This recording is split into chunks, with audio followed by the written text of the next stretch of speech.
നാട്ടിലും കേരളത്തിലുമായി റിലീസ് ചെയ്യുകയാണ് ജോറ കൈത്തട്ടിക്ക്. നമ്മുടെ ഇടപ്പള്ളി വനിതാ തിയേറ്ററിലായിരിക്കും പ്രിവ്യൂ ഷോ ഉണ്ടാകുന്നത്. എല്ലാ മീഡിയക്കാരെയും വിളിക്കുകയാണ് അത് ഷോ കാണാൻ. കണ്ട റെസ്പോൺസ് നിങ്ങൾ വന്ന് ഷൂട്ട് ചെയ്യണം.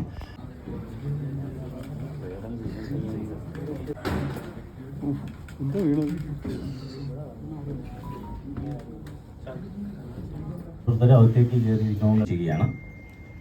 മെയ് 16-ാം തീയതി തിയേറ്ററിലെത്തിയാണ്. തമിഴ്നാട്ടിലും ഒപ്പം തന്നെ കേരളത്തിലും ജോറ കൈത്തട്ട് എന്ന തമിഴ് ചിത്രം.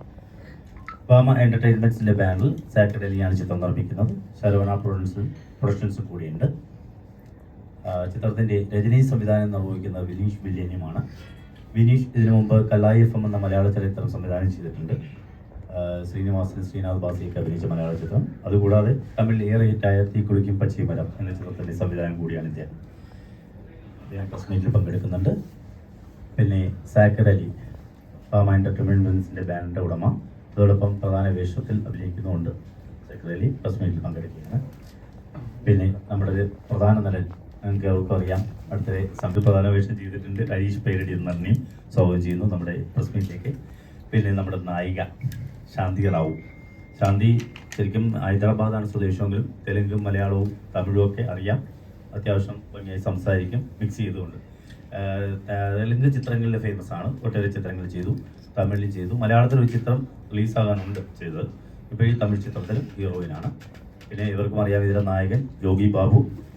എല്ലാവരും ചോദിച്ച ചോദ്യം യോഗി ബാബു എന്ത് ചെയ്യുന്നതാണ്. പെട്ടെന്ന് പിടിച്ചാൽ കിട്ടാത്തൊരു വ്യക്തിയാണ് അദ്ദേഹം എന്ന് പലർക്കും അറിയാം. അദ്ദേഹത്തെ കൊണ്ടുവരിക അത്ര എളുപ്പമല്ല. നല്ല തിരക്കുള്ള മനുഷ്യനാണ്. അതുകൊണ്ട് അദ്ദേഹത്തെ എത്തിയില്ല. ഏതായാലും DOP കൈകാര്യം ചെയ്ത മധുവം പാട്ടാണ്. അങ്ങനെ ഒരുപാട് പ്രശസ്ത ടെക്നീഷ്യൻസ് ഇതിൻ്റെ പിന്നിലുണ്ട്. മെയ് 16-ാം തീയതി തിയേറ്ററിലെത്തിയാണ്. അപ്പോൾ അതിൻ്റെ പത്രസമ്മേളനം ആരംഭിക്കുകയാണ്. ഡയറക്ടർ തന്നെ ചിത്രത്തെക്കുറിച്ച് പറഞ്ഞു തുടങ്ങും.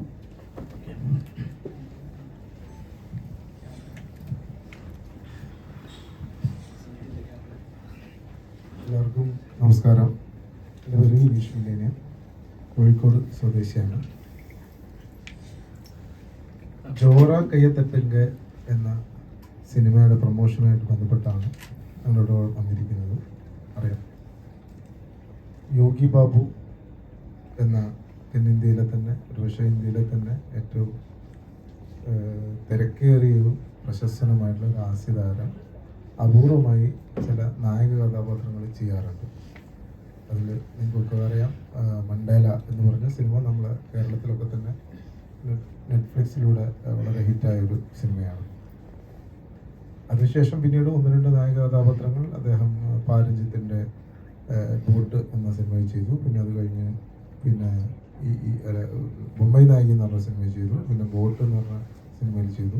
പിന്നീട് ഞങ്ങളുടെ സിനിമയിലാണ് നായകനായിട്ട് വരുന്നത് കഴിഞ്ഞ 2 വർഷത്തിനിടയിലുള്ള. അപ്പോൾ പറഞ്ഞു വരുന്നത്, അദ്ദേഹത്തിനെ നായകനാക്കി നിറയെ സിനിമകളിൽ അദ്ദേഹം തിരക്കുള്ള കഥാപാത്രമാണെങ്കിൽ നായകനായിട്ട് അവതരിക്കുന്നത് വളരെ അപൂർവമായിട്ട് മാത്രമാണ്.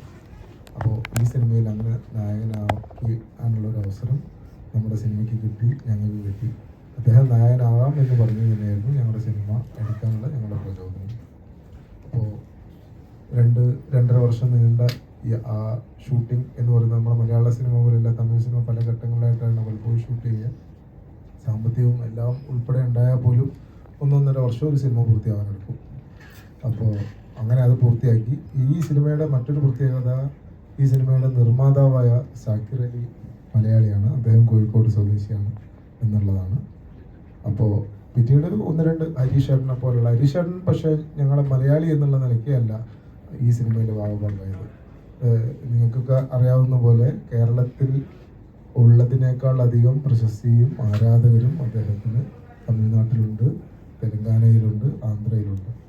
അതിൻ്റെ ഭാഗമായിട്ട് ഒരു കൊമേഴ്ഷ്യൽ എലമെൻ്റ് എന്നുള്ള നിലയ്ക്കാണ് ഹരീഷ് ചേട്ടനെ ഞങ്ങൾ ക്ഷണിക്കുന്നത് നമ്മുടെ ഈ പ്രൊജക്റ്റിലേക്ക്. ഒരു പോലീസ് വേഷമാണ് അദ്ദേഹം ചെയ്യുന്നത്. ഒരു മജീഷ്യൻ്റെ സ്റ്റോറിയാണ്. ഒരു സാധാരണക്കാരനായ കാലഹരണപ്പെട്ട മാജിക് എന്ന് പറയുന്നതിനെ കാലഹരണപ്പെട്ട് നിൽക്കുന്ന ഈ ഒരു കാലഘട്ടത്തിലെ ഒരു മജീഷ്യൻ്റെ ഒരു കഥാപാത്രമാണ് യോഗി ബാബു ചെയ്യുന്നത്. അയാളുടെ ജീവിതത്തിൽ ഉണ്ടാകുന്ന അസാധാരണമായ ചില സംഭവങ്ങൾ, അയാൾ അതിനെ എങ്ങനെ ഫേസ് ചെയ്യുന്നു, അതിനെ മറികടക്കാൻ കഴിയുന്നുണ്ടോ എന്നുള്ളതാണ് സിനിമയുടെ കഥാതത്വം. അപ്പോൾ യോഗി ബാബു എന്ന ആ വ്യക്തി ഏറ്റവും തിരക്കുള്ള ആളാണെന്ന് ഞാൻ പറഞ്ഞു. അദ്ദേഹത്തിന് ഇവിടെ എത്തിക്കണം എന്നുള്ള വലിയൊരു ആഗ്രഹം നമുക്കുണ്ടായിരുന്നു. പക്ഷേ സമയപരിമിതി അദ്ദേഹത്തിനെ സഹായിച്ചില്ല. എന്നാലും വരാൻ ശ്രമിക്കും എന്നുള്ളൊരു വാഗ്ദാനം ഇപ്പോഴും നിലനിൽക്കുന്നുണ്ട്. ഒരുപക്ഷെ ഏത് സമയവും ഇന്നല്ല മറ്റേത് ദിവസങ്ങളിലും അദ്ദേഹം അപ്രതീക്ഷിതമായി വന്നേക്കാനുള്ള സാഹചര്യവുമുണ്ട്. വന്നു കഴിഞ്ഞാൽ നിങ്ങളുടെയൊക്കെ എല്ലാ സഹകരണവും ഞങ്ങൾ പ്രതീക്ഷിക്കുന്നു. വീണ്ടും കാണാനുള്ള ഒരു അവസരത്തിന് വേണ്ടിയിട്ട് തൽക്കാലം ഞാൻ ഇത്ര പറയുന്നു. ബാക്കി വിശദാംശങ്ങൾ നിങ്ങളുടെ ചോദ്യോത്തരങ്ങളിലൂടെ നമുക്ക് മുന്നോട്ട് പോകാൻ വിചാരിക്കുന്നു. ഞാൻ പ്രൊഡ്യൂസർ 2 വാക്ക് പറയാൻ വേണ്ടി സംസാരിക്കും. നമസ്കാരം, എൻ്റെ പേര് സാക്കിർ അലി. ജോറ കയ്യത്തട്ടിങ്ക എന്ന ഹലോ തമിഴ്നാട്ടിൽ റിലീസാവുന്നത് പോലെ തന്നെ അതേ ഡേറ്റ് തന്നെ മെയ് 16 കേരളത്തിലും റിലീസാവാണ്. അപ്പോൾ നിങ്ങളുടെ എല്ലാവരുടെയും തികഞ്ഞ സപ്പോർട്ട് വേണം തീർച്ചയായിട്ടും. ഓക്കെ,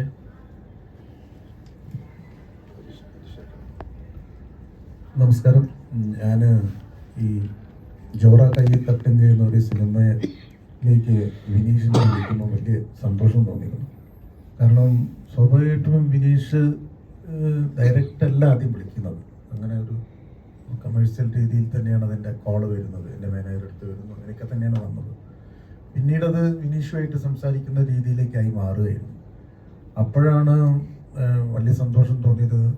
ഞാൻ കളിച്ച് വളർന്ന, നാടകം കളിച്ച് വളർന്നതിൻ്റെ കോഴിക്കോടിൻ്റെ മണ്ണിൽ നിന്നുള്ള ഒരു സംവിധായകൻ. അയാളൊരു തമിഴ് സിനിമ ഓൾറെഡി ചെയ്ത് കഴിഞ്ഞ ആളാണ്.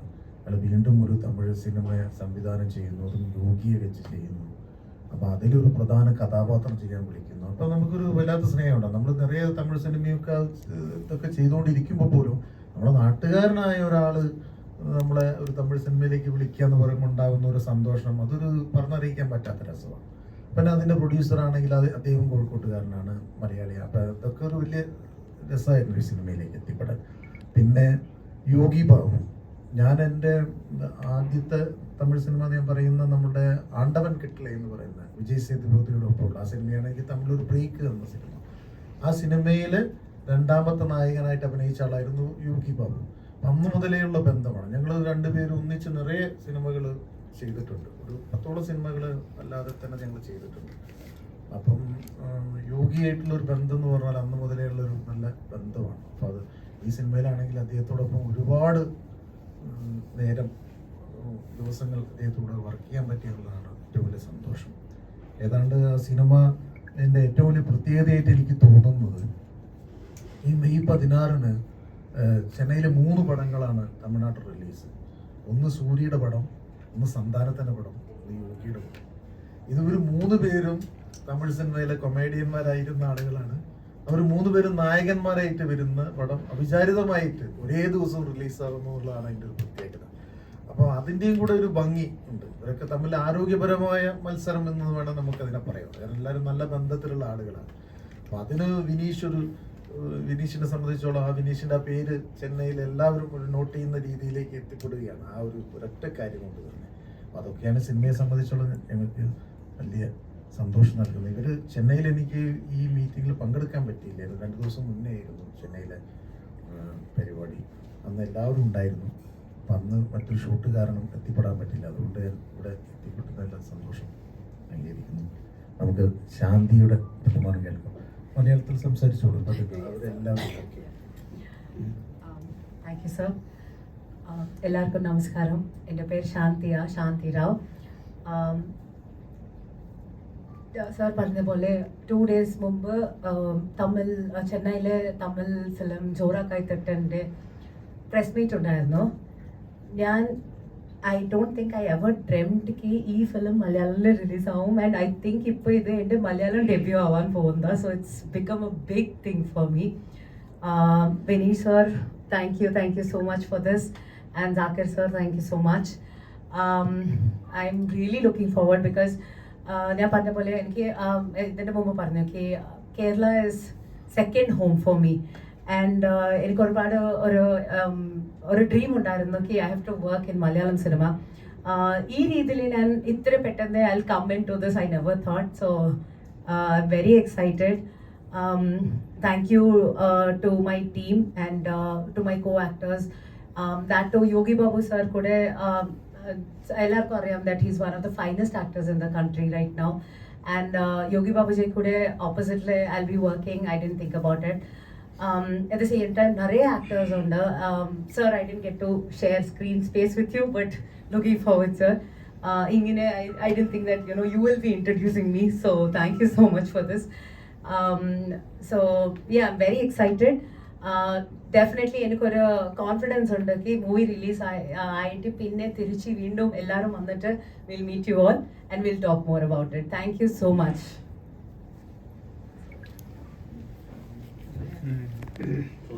സാർ നമസ്കാരം. ഇങ്ങനെ ഒരു ജോണർ അത് നോർമലി പറയാറുണ്ട്, വളരെ കോമഡി ചെയ്യുന്നവർക്ക് തന്നെ സീരിയസ് ആയിട്ടുള്ള ഒരുപാട് കഥാപാത്രങ്ങൾ ചെയ്യാൻ പറ്റും. ഒരുപാട് സിനിമ നമ്മൾ കണ്ടിട്ടുമുണ്ട്. അതുകൊണ്ടാണ് യോഗി ബാബു സാറിനെ ഈ സിനിമയിലേക്ക് കാസ്റ്റ് ചെയ്തത്. അല്ല, കോമഡി ചെയ്യുന്ന ആളുകൾക്ക് എല്ലാ ക്യാരക്ടറും ചെയ്യാൻ പറ്റും എന്നുള്ളത് ഒരു പരമമായ സത്യം തന്നെയാണ്. എന്നാലും നമ്മൾ പ്രാക്ടിക്കലി അവർ പ്രൂവ് ചെയ്യാൻ ശ്രമിച്ചിരുന്ന അങ്ങനെ സീരിയസ് എലമെൻറ്റ്സ് കൈകാര്യം ചില സന്ദർഭങ്ങളിൽ നമ്മൾ ആലോചിക്കും. അപ്പോൾ നേരത്തെ പറഞ്ഞ പോലെ ആ മണ്ടേല എന്ന് പറയുന്ന സിനിമ തീർച്ചയായിട്ടും നമ്മളെ മനസ്സിൽ വരും. അതുപോലെ കർണൻ എന്ന സിനിമയിൽ, മാരി സെൽവരാജിൻ്റെ സിനിമയിൽ അദ്ദേഹം വളരെ പവർഫുൾ ആയിട്ടുള്ള വളരെ സീരിയസ് ആയിട്ടുള്ള ഒരു ക്യാരക്ടർ ചെയ്തിട്ടുണ്ട്. അപ്പോൾ അതൊക്കെ ചെയ്ത് കാണുമ്പോൾ മറ്റ് ട്രഡീഷണൽ ആയിട്ടുള്ള ഹാസ്യതാരങ്ങളിൽ നിന്ന് എൻറ്റയർലി ഡിഫറെൻ്റ് ആയിട്ടുള്ള ഒരു ഫേസ് ഇദ്ദേഹത്തിനുണ്ടെന്നുള്ളത്. അതൊരു പക്ഷേ വടിവേലു എന്ന് പറയുന്ന അതുല്യ നടൻ ഈ മാമന്നൻ എന്ന സിനിമയിലൂടെ മറ്റൊരു തലത്തിലോട്ട് മാറിയെങ്കിലും അത് ഒരുപാട് അദ്ദേഹത്തിൻ്റെ കരിയറിൻ്റെ ഒരു പക്ഷേ 3-ാം ഘട്ടമോ 4-ാം ഘട്ടമോ, അതായത് അവസാന ഘട്ടത്തിൻ്റെ ഒരു ഘട്ടത്തിലാണ് അദ്ദേഹത്തിന് അങ്ങനെ ഒരു ഓപ്പർച്യൂണിറ്റി കിട്ടിയെങ്കിൽ യോഗി ബാബു ഇൻഡസ്ട്രിയിലോട്ട് കടന്നു വന്ന് 3-4 വർഷം കഴിയുന്നതിന് മുമ്പ് തന്നെ വ്യത്യസ്തമായ ക്യാരക്ടറുകൾ ചെയ്യാൻ അവസരം കിട്ടുകയും അതോടൊപ്പം തന്നെ കൃത്യമായ കോമഡി ട്രാക്കിൽ മെയിൻ സ്ട്രീമിൽ നിന്നുകൊണ്ട് തന്നെ, അതായത് മുഖ്യധാര രജനീകാന്ത് അടക്കമുള്ള, സൂര്യ അടക്കമുള്ള, അങ്ങനെ വിജയ് അടക്കമുള്ള സിനിമാ താരങ്ങളുടെ കൂടെ കൊമേഴ്ഷ്യൽ സിനിമേൻ്റെ ഭാഗമാവുകയും ചെയ്യുന്നു എന്നുള്ളതാണ്. അപ്പോൾ അത് കണ്ടപ്പോഴാണ് ഞങ്ങൾക്ക് തീർച്ചയായിട്ടും ഈ സിനിമയിലോട്ട് അദ്ദേഹത്തിനെ കാസ്റ്റ് ചെയ്യണം എന്നുള്ളത്. അദ്ദേഹത്തിന് അത് ആ കഥാപാത്രം അദ്ദേഹത്തിൽ ഭദ്രമായിരിക്കും എന്നുള്ള തോന്നൽ രൂപപ്പെടുന്നത്. സിനിമയിൽ ചെയ്യുമ്പോൾ ഓരോ കഥാപാത്രങ്ങൾ എക്സ്പീരിയൻസ് ചെയ്യുമ്പോൾ ആ കഥാപാത്രം ട്രാൻസ്ഫോം ചെയ്യാനുള്ള ടൈം പീരീഡ് എടുക്കുമല്ലോ. അപ്പം ഇത്രയും ഒരു താങ്കളിപ്പോൾ മലയാളമായാലും തെലുങ്കാനായാലും എല്ലാ ലാംഗ്വേജിലും വളരെ ആക്റ്റീവാണ്. നമ്മൾ ജയറാമേട്ടനെ പോലെ തന്നെ വിയോജിപ്പുണ്ട്. അലീഷാട്ടിന് വിയോജിപ്പുണ്ടോ? അതുകൊണ്ടാണോ AMA എന്ന് പറഞ്ഞത്? Communist party of India Marxist എന്നുള്ള പാർട്ടി CPIM എന്നാണ് പറയാറ്. അങ്ങനെ പറഞ്ഞാൽ ഗോവിന്ദൻ മാഷ് ആരോടും ദേഷ്യം പിടിക്കില്ല, പിണറായി സഖാവും ആരോടും ദേഷ്യം പിടിക്കില്ല. പിന്നെ AMMA എന്ന് പറഞ്ഞത് ഒരു തെറിയല്ല, തെറ്റായൊരു വാക്കല്ല, ആ സംഘടനയുടെ പേരാണത്. അത് കൂട്ടി വിളിക്കേണ്ടവർക്ക് വിളിക്കാം, കൂട്ടാതെയും വിളിക്കാം, കൂട്ടത്തിലില്ലാത്തവർക്ക് കൂടാതെ വിളിക്കാമല്ലോ. ഞാൻ ആ കൂട്ടത്തിലില്ല. ഇതിന് വിയോജിപ്പുള്ളവരാണ് കൂടുതലായിട്ട് ഇതിനോട് ഈ പേര് കൂട്ടിച്ചേർക്കാതെ ഇതിനെ AMMA. അതിലുള്ള വിയോജിപ്പുള്ളതുകൊണ്ടാണല്ലോ ഞാൻ അവിടെ നിന്ന് ഇറങ്ങിപ്പോകുന്നത്. പൂർണ്ണമായിട്ട് വിയോജിപ്പാണ്. വിയോജിപ്പുള്ളതുകൊണ്ടാണല്ലോ ഇറങ്ങിപ്പോകുന്നത്. ഹരിശേട്ടാ, ഇപ്പം അതേപോലെ തന്നെ ഇൻഡസ്ട്രിയിൽ ഇപ്പം ടോക്ക് നടക്കുന്നത് ചിലത് സിനിമ എന്ന് പറയുന്ന മേഖല ഇവിടെയാണ്. സിനിമ എന്ന മേഖല ഒരു സെക്യൂർഡ് ആയിട്ടുള്ള മേഖലയല്ല. സിനിമ പണ്ടൊരു സിനിമ എന്ന് പറയുമ്പോൾ അഭിനയിക്കാൻ ഒരുപാട് കൊതിയുള്ള ഒരു സിനിമ വർക്ക് ചെയ്യാൻ ഒരുപാട് പേരുണ്ട്. പക്ഷേ ഈയിടെ റീസെന്റ് നടന്നുകൊണ്ടിരിക്കുന്ന ലഹരിയായിട്ട് സെറ്റുകളിൽ നടക്കുന്ന കാര്യങ്ങളൊക്കെ നമ്മൾ വാർത്തകൾ കാണുന്നതാണ്. ശരിക്കും സിനിമ എന്ന മേഖല ഒരു സെക്യൂർഡാന്ന് വിശ്വസിക്കുന്നുണ്ടോ? വരുന്ന അല്ലെ കുറെ യുവതലമുറയിലുള്ള കുറെ പേര് തന്നെ സിനിമ നിൽക്കുമ്പോൾ തന്നെ ബാക്കൗട്ട് ചെയ്യുകയാണ് ഇപ്പൊ ചെയ്യുന്നത്. അല്ല, സിനിമ എന്നല്ല, ജീവിതം തന്നെ അങ്ങനെ സെക്യൂർഡായ ഒരു സാധനമല്ലല്ലോ. അങ്ങനെ ആരെയും തെറ്റിദ്ധരിക്കുന്ന തെറ്റല്ലേ. ഒരു നമ്മളിങ്ങനെ വളരെ സേഫായ ഒരു സ്ഥലത്ത് കൂടെ എത്തിയിട്ട് ഇങ്ങനെ ഇവിടെ എത്തല്ലല്ലോ. ഉച്ച കഴിയുമ്പോൾ തന്നെ പ്രേക്ഷകരോട് എന്താണ് പറയുന്നത്? പ്രേക്ഷകരോട് നിങ്ങൾ പോയിട്ട് എല്ലാവരും ഈ സിനിമ കാണുക. കേരളത്തിൽ പ്രത്യേകിച്ച് 14 തിയേറ്ററുകളിൽ ഈ സിനിമ ഉണ്ട്. യോഗി ബാബു എന്ന് പറഞ്ഞ നടനെക്കുറിച്ച് നമുക്ക് നന്നായിട്ട് അറിയാം. ഏത് ടൈപ്പ് ക്യാരക്ടറും ചെയ്യുന്നൊരു മനുഷ്യനാണ്, അസാധ്യ നടനാണ്. അദ്ദേഹം വളരെ കോമഡി ആയിട്ടും ചെയ്യും, അതേസമയത്ത് വളരെ സീരിയസ് ആയിട്ടുള്ള ഇപ്പം നേരത്തെ പറഞ്ഞ പോലത്തെ സിനിമകളൊക്കെ നമ്മൾ കണ്ടു കഴിഞ്ഞ സിനിമകളാണ്. അപ്പം അദ്ദേഹത്തിൻ്റെ വളരെ രസകരമായൊരു ക്യാരക്ടറാണ്. പിന്നെ വിനീഷിൻ്റെ അദ്ദേഹം ഒരുപാട് സമയമെടുത്ത് ആലോചിച്ചെടുത്ത് ചെയ്ത സിനിമയാണ്. പിന്നെ ഇതിൻ്റെ പിന്നിലുള്ള ക്യാമറാമാൻ എന്ന് പറയുന്നത് മധു അമ്പാട്ട് സാറാണ്. നമുക്കറിയാലോ, നമുക്ക് വൈശാലി പോലെയുള്ള അമരം പോലെയുള്ള സിനിമകളൊക്കെ തന്ന മധു അമ്പാട്ട് സാറാണ് ഇതിൻ്റെ ക്യാമറാമാൻ. അങ്ങനെ ഒരുപാട് നല്ല ടെക്നീഷ്യൻസ് വർക്ക് ചെയ്ത രസകരമായൊരു സിനിമയാണ്. അപ്പം നിങ്ങൾ പോയിട്ട് കാണുക, കണ്ടിട്ട് അതിൻ്റെ ഹൃദയത്തിലേക്ക് ഏറ്റെടുക്കുക, ഞങ്ങളെ വിവരം അറിയിക്കുക. ഞാൻ ഡയറക്ടർ കൊടുക്കാം. കുറിച്ച് എന്താണ് ഡയറക്ടർക്ക് പറയാനുള്ളത്? ഇപ്പോൾ വരുന്ന സിനിമകൾ, ഇപ്പോൾ ലാസ്റ്റ് വന്ന ഹിറ്റ് ആണെങ്കിൽ തന്നെ ഒരു 45 മിനിറ്റ്സ് ഒക്കെ വയലൻസ് തന്നെയാണ്, കംപ്ലീറ്റ് വയലൻസ്. അപ്പോൾ അത് പിന്നെ കുട്ടികളെ ബാധിക്കുന്നു, അങ്ങനെയുള്ള പ്രശ്നങ്ങൾ വരുന്നു. വയലൻസിൻ്റെ അതിപ്രസരം തീർച്ചയായിട്ടും എതിർക്കപ്പെടേണ്ടത് തന്നെയാണ്. പുതിയ കാലഘട്ടത്തിൽ ലഹരി പോലുള്ള ദുരുപയോഗം തീർച്ചയായിട്ടും അത് സിനിമയെയും സ്വാധീനിക്കുന്നുണ്ടെന്നുള്ളതും വലിയ ചർച്ചയ്ക്കൊന്നും ഇടയില്ലാത്ത വിധത്തിൽ സത്യസന്ധമായ കാര്യമാണ്. ഇപ്പോൾ അങ്ങനെ ആയിരിക്കുമ്പോൾ തന്നെ നമുക്കത് ഒരു കോൺട്രവേഴ്ഷ്യൽ ആയാലും അത് പറയാതിരിക്കാൻ വയ്യ. സെൻസർ ബോർഡുകളുടെ ഓരോരോ സിനിമയോടുള്ള സമീപനം എൻ്റയർലി ഡിഫറെൻ്റ് ആണ്. അതെന്താണ് അവിടെ സംഭവിക്കുന്നത് എന്നുള്ളത് യാതൊരു ധാരണയുമില്ല. അത് തമിഴിലായാലും ശരി, മലയാളത്തിലായാലും ശരി. തല തെറിച്ച് പോകുന്ന ഒരു വാളുകൊണ്ട് വെട്ടിയാൽ തല 4ആയിട്ടും അല്ലാതെയായിട്ടും ചെതറിത്തെറിച്ച് പോകുന്ന രംഗങ്ങൾ വരെ ക്ലീൻ UO അല്ലെങ്കിൽ UAO കിട്ടിയ സിനിമകൾ ഞാൻ കണ്ടിട്ടുണ്ട്. അതേസമയം ഒരു പാവപ്പെട്ടവനെടുത്ത അല്ലെങ്കിൽ ഇടത്തരക്കാരായിട്ടുള്ള സംവിധായകരോ ബാനറുകളോ പ്രൊഡക്ഷൻ കമ്പനികളോ എടുത്ത സിനിമകൾക്ക് വളരെ നിസ്സാരമായ തെറ്റുകൾക്ക് പോലും AO ചാർത്തി കൊടുക്കുന്ന അനുഭവങ്ങൾ ഉണ്ടായിട്ടുണ്ട്. കിട്ടിയ ഒരു സിനിമയുടെ ഇരയാണ് ഞാൻ. തീ കുളിക്കും എന്ന് പറയുന്ന 12-13 വർഷം മുൻപ് എടുത്തിരുന്ന ഒരു തരത്തിലും കോംപ്രമൈസ് ചെയ്യരുത് എന്ന് കലയോടുള്ള എന്തോ ഒരു തെറ്റായത് എന്ന് പിന്നീട് ഞാൻ അറിഞ്ഞുകൊണ്ട് തന്നെ വ്യാഖ്യാനിക്കുന്ന ഒരു അഭിനിവേശം കൊണ്ട് കോംപ്രമൈസ് ഇല്ലാതെ ചെയ്ത ഒരു സിനിമയായിരുന്നു അത്. അപ്പോൾ കിട്ടി, ഫോർ വയലൻസ്. അപ്പോൾ പിന്നീട് ഞാൻ പിന്നീട് ഇറങ്ങിയ പല സിനിമകളും കണ്ടു. ഞാൻ എടുത്തു പറയാനൊന്നും എനിക്ക് മടിയില്ല. രജനീകാന്ത് സാറിൻ്റെ ആയാലും വിജയ് സാറിൻ്റെ ആയാലും അവരുടെ പല സിനിമകളിലും അതിഭീകരമായ രക്തരൂഷിതമായ രംഗങ്ങൾ കാണുമ്പോൾ ആ പല രംഗങ്ങളും UA പോയിട്ട് പോലും കിട്ടിയ സന്ദർഭങ്ങൾ ഞങ്ങൾ അത്ഭുതപ്പെടുത്തി. ഇപ്പോൾ ഈ സിനിമയിൽ പോലും സിനിമ UA 13+ ആണ് ഞങ്ങൾക്ക് കിട്ടിയ സർട്ടിഫിക്കറ്റ്. അത് വെച്ച് പരിശോധിക്കുമ്പോൾ ഇപ്പോൾ നിങ്ങളുടെ അടുത്ത് നമുക്ക് ചർച്ചയ്ക്ക് വേണ്ടി പറയാവുന്നതാണത്. മയിര് എന്ന വേർഡാണ് മ്യൂട്ട് ചെയ്യാൻ പറഞ്ഞിരിക്കുന്നത്. അത് ഇവിടെ കുറേ കൂടി ഒരു തെറിവേടായിട്ട് നമ്മൾ കണക്കാക്കും. പക്ഷേ അത് രോമം എന്നാണ് അതിൻ്റെ അർത്ഥം, നമുക്കൊക്കെ അറിയാം. അത് താരതമ്യേന ലഘൂകരിക്കപ്പെട്ട ഒരു ശകാരവാക്ക് മാത്രമാണ് തമിഴ്. പക്ഷെ അത് മ്യൂട്ട് ചെയ്യപ്പെടാൻ പറഞ്ഞിരിക്കുകയാണ്. അപ്പോൾ ഇത്തരം കാര്യങ്ങൾ പോലും താരതമ്യേന അത്രത്തോളം ഒട്ടും ഗുരുതരമല്ലാത്ത കാര്യങ്ങൾ പോലും അതിൻ്റെ മുകളിൽ മ്യൂട്ട് വെച്ചുകൊണ്ടാണ് ഞങ്ങൾക്ക് UA സർട്ടിഫിക്കറ്റ് കിട്ടിയിരിക്കുന്നത്. അപ്പോൾ നമ്മൾ മനസ്സിലാക്കേണ്ട കാര്യം, നിങ്ങളൊക്കെ കാണുന്ന തമിഴ് സിനിമകളിലൊക്കെ ഏറ്റവും ചുരുങ്ങിയത് UAO AO കിട്ടിയില്ല. ആ U എന്ന് പറയുന്ന സർട്ടിഫിക്കറ്റ് തന്നെ അവിടെ 10% സിനിമകൾക്ക് പോലും ഉണ്ടാവില്ല. പക്ഷെ സംഭവിക്കുന്നത് അങ്ങനെയാണ്. സമീപകാലത്തുണ്ടായ വിവാദം നിങ്ങൾക്കറിയാം, ഒരു മലയാളത്തിലൊരു വലിയ സിനിമയായിട്ട് ബന്ധപ്പെട്ട്. അപ്പോൾ തീർച്ചയായിട്ടും പുനഃപരിശോധിക്കപ്പെടേണ്ട, ചർച്ച ചെയ്യപ്പെടേണ്ട സംഗതിയാണ്. 100% അത് ചർച്ച ചെയ്യപ്പെട്ടിട്ടില്ലെങ്കിൽ വളരെ ഗുരുതരമായ ഏകപക്ഷീയവും വികലവുമായിട്ടുള്ള പല നടപടികൾ തുറന്നു കൊണ്ടേയിരിക്കപ്പെടും. അതിന് പിന്നിൽ എന്താണ് കാരണങ്ങളെന്ന് മീഡിയ തന്നെയാണ് ചർച്ചയിലോട്ട് കൊണ്ടുവരേണ്ടത്. സിനിമ പരമാവധി പ്രൊമോട്ട് ചെയ്യാൻ വേണ്ടി, കാരണം ഹരീഷേട്ടൻ നേരത്തെ പറഞ്ഞ പോലെ തമിഴ് സിനിമയിലെ അതിപ്രശസ്തരായിട്ടുള്ള താരങ്ങളാണ് യോഗി ബാബു, സൂരി, സന്താനം. നമ്മൾ പലരും ചർച്ച ചെയ്യുന്നത് യോഗി ബാബുവിനെ കുറിച്ചാണ്. പക്ഷെ മറ്റു രണ്ടുപേരും വേറെ തരത്തിലൊക്കെ വളരെ വലിയ ഹൈപ്പുള്ള താരങ്ങളാണ്. ഈ താരങ്ങൾ നടുക്ക് സിനിമയോടൊപ്പം ഞങ്ങളുടെ സിനിമ റിലീസ് ചെയ്യണമെന്നുള്ള അതിശക്തമായ തീരുമാനം എൻ്റെ പ്രൊഡ്യൂസറിനായിരുന്നു. ആ പ്രൊഡ്യൂസറുടെ ശക്തമായ പിന്തുണ ഉണ്ടായപ്പോൾ, കാരണം ഒരു സിനിമയുടെ ആത്യന്തികമായ അവസാന വാക്ക് എന്ന് പറയുന്നത് പ്രൊഡ്യൂസറാണ്. പ്രൊഡ്യൂസർ കവിഞ്ഞ് ഒരാൾ പോലും മേലെയല്ല. എന്നാണോ മേലെയാവുന്നത് അന്ന് ആ ഇൻഡസ്ട്രി നശിക്കുമെന്നുള്ളതാണ്. ഏത് വ്യക്തി എന്നുള്ളതല്ല, ആ ഡെസിഗ്നേഷൻ. നമ്മളെല്ലായ്പ്പോഴും നമ്മളിവിടെ ഇരിക്കുന്നതിന് പോലുള്ള കാരണങ്ങൾ പോലും പ്രചോദനം അല്ലെങ്കിൽ അതിൻ്റെ ഒരു കാരണം എന്ന് പറയുന്നത്, നിദാനം എന്ന് പറയുന്നത് പ്രൊഡ്യൂസറാണ്. അതിൽ കവിഞ്ഞതായ ഏതൊരു സ്റ്റാർഡമിനെയും, അത് സാങ്കേതിക പ്രവർത്തകരാവട്ടെ അഭിനേതാക്കളാവട്ടെ, ഒരു തരത്തിലും പ്രോത്സാഹിപ്പിക്കപ്പെടേണ്ടതല്ല എന്നുള്ളതാണ്. അപ്പോൾ അങ്ങനെ പ്രോത്സാഹിക്കപ്പെട്ട സന്ദർഭങ്ങളൊക്കെ സിനിമ എന്നേക്കുമായി നാശത്തിൻ്റെ സൂചനകൾ കാണിച്ചിട്ടുണ്ട്. ഞാൻ പറഞ്ഞു വന്ന സൂചന, എൻ്റെ സിനിമയ്ക്ക് പ്രൊഡ്യൂസർ നൽകിയ ഒരു അന്യഭാഷ നാട്ടിൽ ചെന്നിട്ട് ഒന്നും അറിയാത്ത ഒരു ചുറ്റുപാടിൽ നിന്നുകൊണ്ട് ഞങ്ങൾ ഇങ്ങനെ ഒരു സിനിമ പൂർത്തിയാക്കി. ഇത്രയും ജൈജാൻറ്റിക് ആയിട്ടുള്ള ആർട്ടിസ്റ്റുകളോടൊപ്പം ഞങ്ങൾ സിനിമ റിലീസ് ചെയ്യാൻ തീരുമാനിക്കുന്നു. PVR ആണ് തമിഴ്നാട്ടിൽ റിലീസ് ചെയ്യുന്നത്. കേരളത്തിൽ ഗോകുലം ഗ്രൂപ്പിൻ്റെ സബ്സിഡിയറി കമ്പനിയായിട്ടുള്ള ഡ്രീം ബിഗാണ് റിലീസ് ചെയ്യുന്നത്. അപ്പോൾ 2 നല്ല ഡിസ്ട്രിബ്യൂട്ടേഴ്സ് കിട്ടിയെങ്കിലും വലിയൊരു റിസ്ക്കാണ് ഞങ്ങൾ ഏറ്റെടുത്തിരിക്കുന്നത്. ഞങ്ങളുടെ ആ ഒരു ഉദ്യമത്തിന് നിങ്ങളുടെ പൂർണ്ണമായ പിന്തുണ കേരളത്തിലും ഉണ്ടാവണമെന്ന് ഞാൻ പ്രത്യേകമായിട്ട് ഞാൻ അഭ്യർത്ഥിക്കുകയാണ്. താങ്ക്